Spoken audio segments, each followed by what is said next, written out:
I will leave a parts list in the description.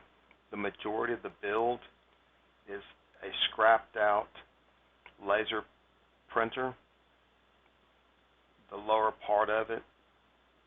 And all I've done is I took the wood, drilled holes through it, and then put the reinforcements on the opposite side.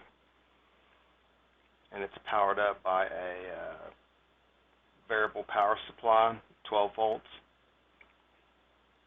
Varies the speed of the tumbler.